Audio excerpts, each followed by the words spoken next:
criminal justice, healing, education. Time to awaken the community.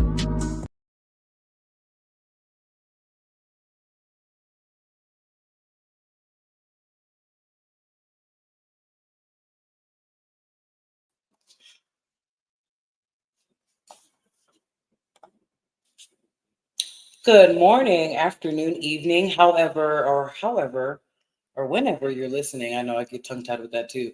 Guys, this is Morning Mimosas, where we value justice, healing, and education for the Black and minority communities. And you guys should know me by now, but if you don't know me by now, my name is Holly Sisa, and soon that will change, hopefully. So, guys, today is going to be one empowering episode, but it's more like EmpowHERment episode. But super duper excited for the guest that we have coming on today. But before we bring her on, let's get our commercials out of the way. Let's handle that so we can get in the meat and potatoes of it all. So here are two commercials from two Colorado community members. We all fail. We all struggle. But the difference between staying stuck and moving forward is how you use those experiences. I'm Billy Wayne, and I've poured years of lessons into this book. Lessons about failure, confidence, success, and building the character to keep pushing forward. And now, it's finally here. My book is officially available on Amazon today. Don't wait for someone else to tell you about it. Grab your copy now and start shaping the life you were meant to live.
Guys, you guys know I absolutely love supporting Colorado businesses. Well, some of them, because some of them have that crap in the barrel mentality. But for the most part, I love to support businesses that are doing wonderful things. So please support Billy Wayne's book. And then please, if you are in the Colorado, Denver area, please support the Cracked and Brittle business as well for Miss Devin.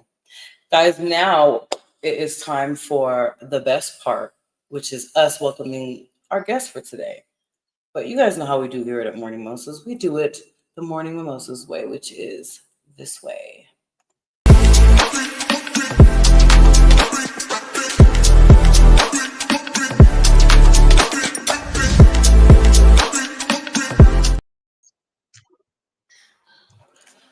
Welcome, Miss Shelley. Oh my goodness, we are so happy to have you. I'm happy to be here. Today. Thank you. Clock it. Absolutely. So, guys, as you guys know, if you guys pay attention, which I know most of you guys do, you guys read the bio of this queen. She has been through some trials and tribulations. And today we're going to sit here and we're going to talk about her and how she empowers other women and just how she empowers the community with her story and how she just gets through her day to day. But before we get into all that, because I'm starting to talk too much, let's talk to our guest. Let's introduce our guest.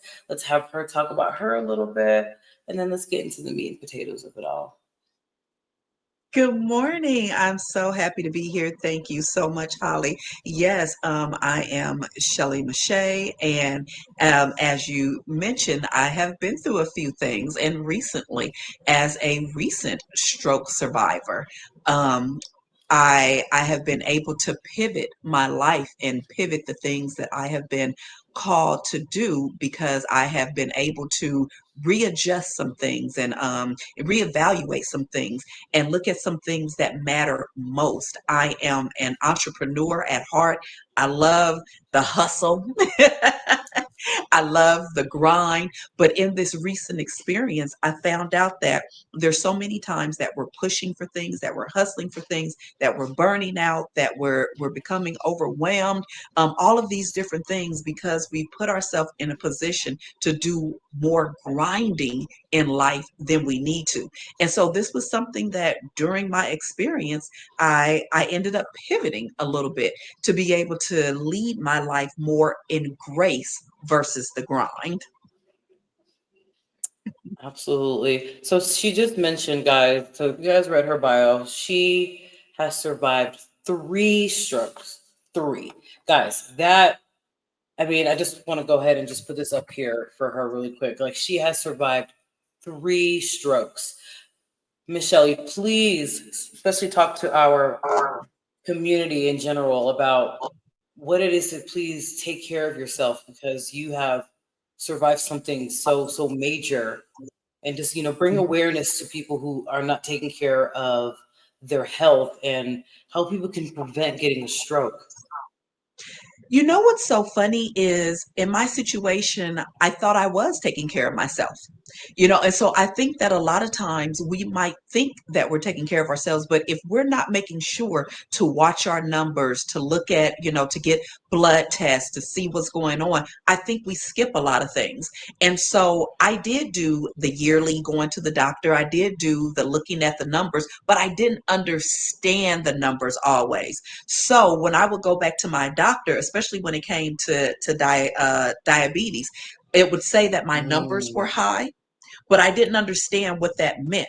And so when I would take it to my doctor and say, "Hey, these are the numbers for diabetes, but mine is a little on the higher end. What should I be doing? What is the problem? What's going on?" What my doctor would say to me is, "Oh, I'm not very concerned about that." Or, this is only slightly elevated. It's not, I wasn't diabetic, but I was on the pre-diabetic level. And I say all that to say, when you don't know certain things or when you're not understanding certain things, you'll just take what's being told to you. So as my doctor is saying, "I'm not really concerned about this," or "We'll just watch those numbers." Why are we watching the numbers versus you letting me know how to reverse these numbers? So that's Ah, something that if I had to do again, I would go back and I would push a little bit more for that because I did not understand that. Also, at this time, I didn't understand the slight elevation of my blood pressure. So when we're looking at it, the first thing that was told to me is, "Oh, your blood pressure is a little high. Let's make sure that we're looking at those numbers." Well, what am I looking for? When you're saying, "Let's look at those numbers," I'm coming back in 6 months. I'm getting the blood work done again. I'm looking at the paperwork. It's still elevated or here or there. And so again, I would go a step further to say, well, what do these numbers mean? Well, why are we watching it instead of trying to figure out what actually is happening? What I was given was, "Do you want to go on medication?" Well, of course I don't want to go on medication, but I'm not getting all the information that I need. And so fast forward to when I ended up having my stroke, all of these things I'm sure played some role in that. But because I was a person who I had migraines, when I started having more headaches, leading up to my strokes, it wasn't something that alarmed me because, again, I have been having migraines since a teenager. So my thought process was, "Oh, wow, I'm going to have to go back to the neurologist. Maybe I need some stronger medication." And so it wasn't anything that alarmed me. 2 weeks prior to having my strokes, I had a very, very sharp pain that kind of like took me back a little bit.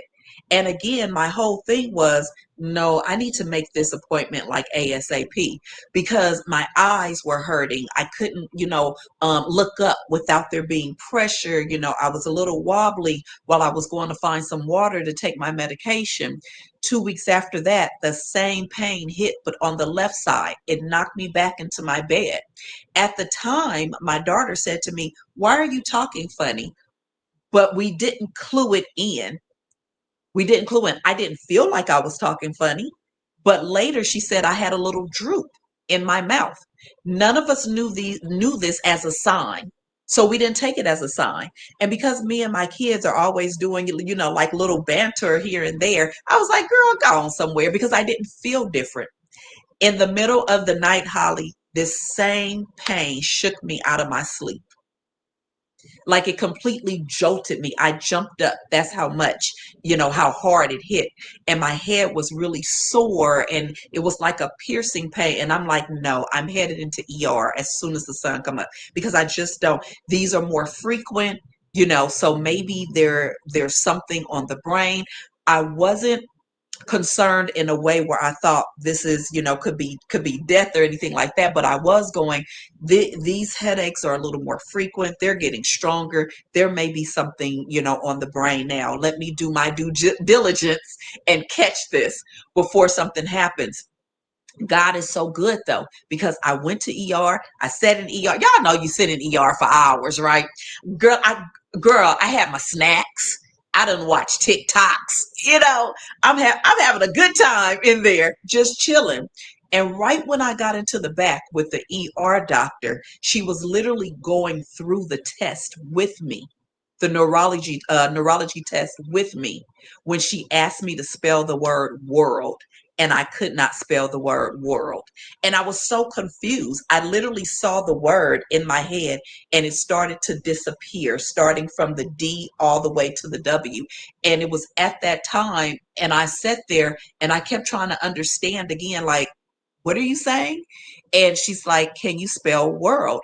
And as I was trying to spell it, I fell back into my first stroke just at that moment.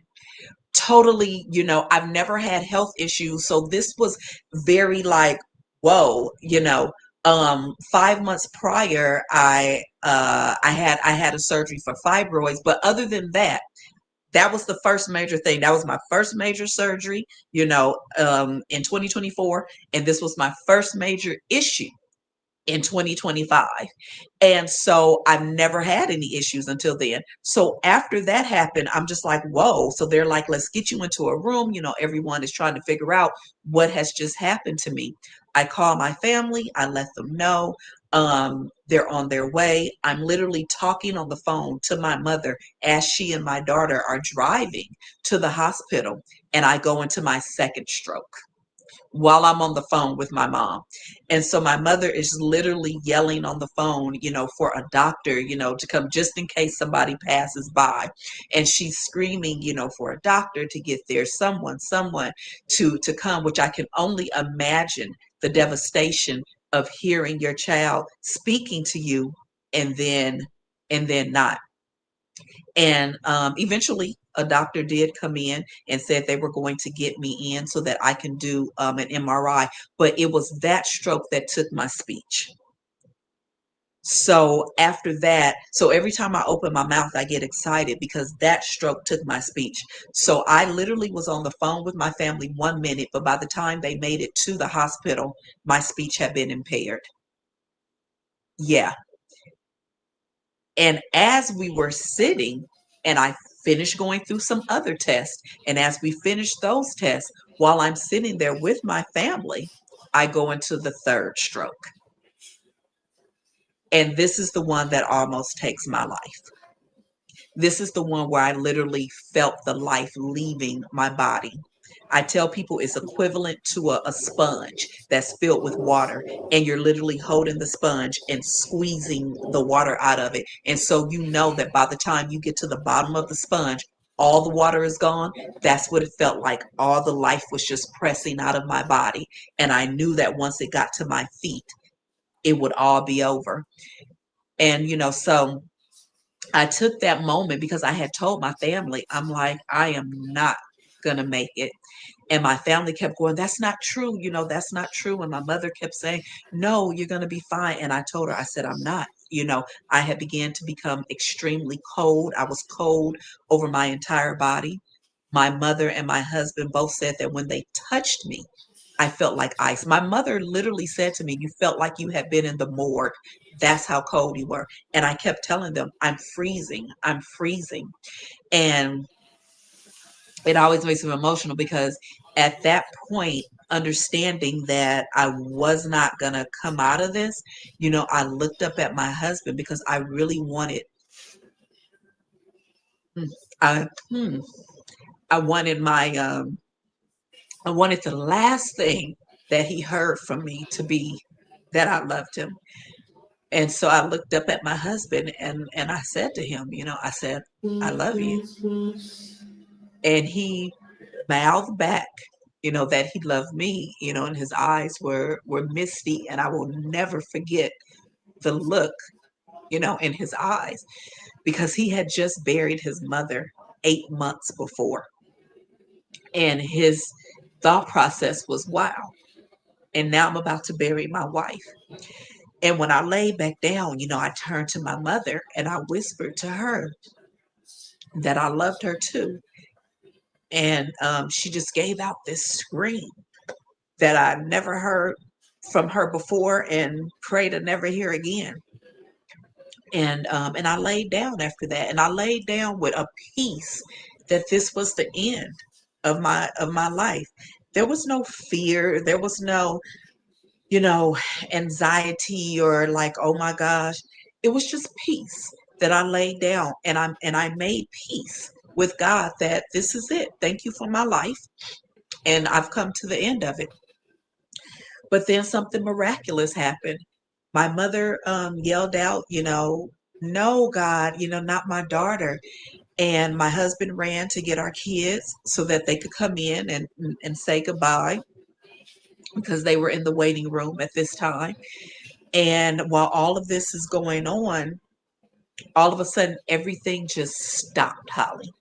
All of the pressing got all the way down to my stomach and it just stopped. And I didn't like open my eyes and look around, but I had a consciousness of, everything just stopped. And I said, God said no. And as soon as I said, God said no, I began to speak over myself and began to speak words into myself, words of life into myself. And the life began to come back into my body. And my family is looking like, what's going on? you know, what is happening here? And God began to restore the life back into my body. And before the night was over, I was speaking again, not 100%, but I wasn't, completely slurred or slowing. It still took me time to connect, you know, um, connect words and things of that nature. But I had gone numb on the entire left side of my body, across my chest and down my arm. And before I left the hospital, though I was weak, I was still able to walk. And so I came out of a near death experience, speaking, moving, walking, and with the ability to tell my story, that there is still life after crisis, and crisis can lead you to a renewed calling. And I'm excited to share that there's still miracles happening in life. There's still miracles happening in the world. You're looking at one of them. Yes. Yes. That, first and foremost, thank you so much for telling that part of your story. That is absolutely, first and foremost, whoa, that you had to go through that in the first place. But I'm glad that you came out triumphant and you are here Yes. to tell us your story, because all of this, I believe, inspired you to become like a life coach and everything else. So please tell us about your now duties as a life coach and a person who inspires faith-based women and faith-based people in general. Yes, yes, absolutely. And so I've been a coach for many years. Actually, I was a mom life strategist, and so I coached mompreneurs, helping them to balance business and motherhood so that they can flourish in both roles.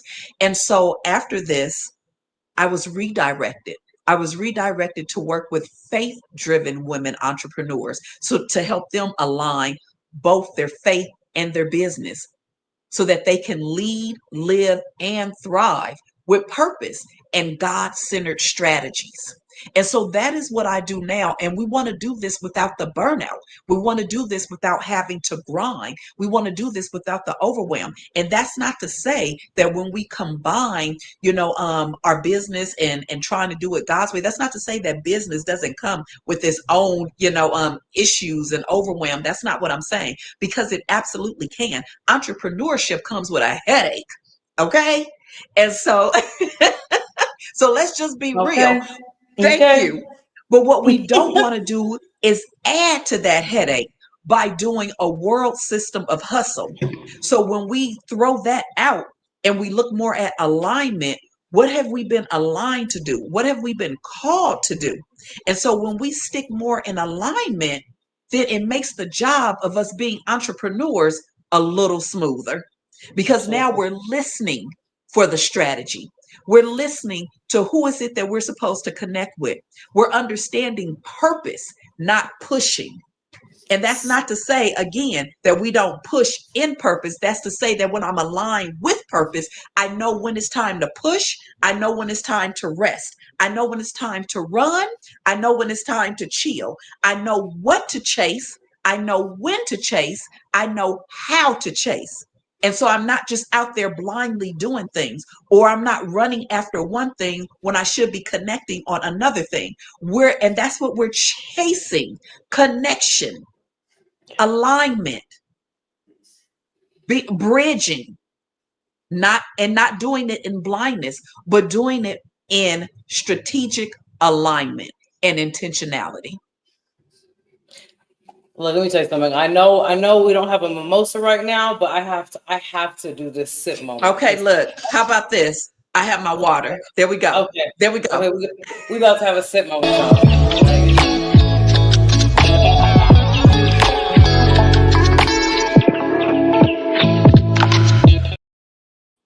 I enjoyed my sip.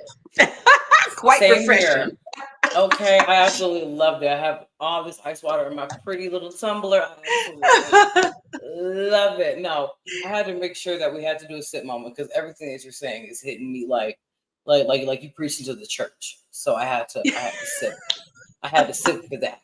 No, because everything you're saying is absolutely right. A lot of people get into this mindset of we have to just work, and they have this mindset of, oh, I can't rest until I die. Concept. Right. But see, that was me. I'll rest when I'm dead. And I wore that, honey, proudly. That's a badge. What you talking about? But if you rest when you're dead, that means that you're completely done. That means right. that there's nothing else to be done after that. Right. And that's not fair. We should be doing that while we're living. Exactly. And here's the thing. I don't want to die prematurely, and I don't want to die hustling. You know what I'm saying? Exactly. I want to die empty. Meaning that I want every single gift, every single talent, every single opportunity. I want those things to be used. What good are they in the grave? The grave is filled with gifts. The grave is filled with talents, and they're not being used. I want my talents now. So I want to be able to pour out. And the only way to be able to pour out is to be able to understand strategy, intentionality, when to move, when not to move, how to move, and who to move with. And those things come from a divine listening. We all have purpose. All of us have been designed with gifts, talents, hobbies, things we love, things that interest us. Now, what we want to do is figure out, how do we put those things in the, in the driver's seat? How do we take those things and allow God to fill us with those things so that we can pour those things out? Purpose isn't just for us. Purpose is for those around us. We're the tree, but we're supposed to allow the branches to feed others, because the fruit is supposed to grow off the branch. And I'm supposed to have fruit that you can pick from, which is my purpose. And as I grow in it, and as those branches grow out, that fruit is supposed to feed you. It grows within me, but it's to help feed you. And who Yes, wants to leave? Who wants to leave with that? I don't want to leave with that. I want to give that. Right. Absolutely. Yes. My cita. You have my African accent about to come out today. Seca, my cita. Yes. Preacher. Yes. Absolutely. Miss Shelley, you have been nothing but a gem today. I just want to say thank you to you for everything. Before we get out of here, though, where can people find you? I will put everything in the comments below, but where can people find you? How can people get your services? Please advertise yourself because people need you, ma'am. Absolutely. Thank you so much for that opportunity. We can always connect on Instagram at my name, Shelley Meche'tte. See it behind me. We can also connect on LinkedIn, Facebook, or even Threads under my name. And I would love to be able to connect with you guys, if it's okay with Holly, by offering you a free gift. One of the main things that we have to do as people is learn how to speak right to ourselves, learn how to speak into ourselves, learn how to talk right. Anybody need to Yes, talk Lord. right sometimes to themselves? Yes, Lord. You know, the world is filled with so many knots. We need to understand what is. And so I would love to leave a free gift with your listening audience called Yes. Spirit-Filled Affirmations. And they're words, but they're words of power, so that you'll be able to not only speak into yourself, but to speak into your business, things that you can stand on, things that we know that hold true. And so that's another way for us to be able to connect, for you to go ahead and download that free gift of Spirit-Filled Affirmations and speak truth into your being, into your business, and into your home. Guys, I have nothing else to say after that. She has spoken eloquently and beautifully today. Once again, thank you, Michelle, for coming on Morning Mimosas. Thank You have been you. nothing but an asset and a gem to this show today. Guys, this is Morning Mimosas. As you guys know, we value justice, healing, and educating for the Black and minority communities. We will see you guys next time. Ta-ta. Bye-bye. Thank you so much. Absolutely.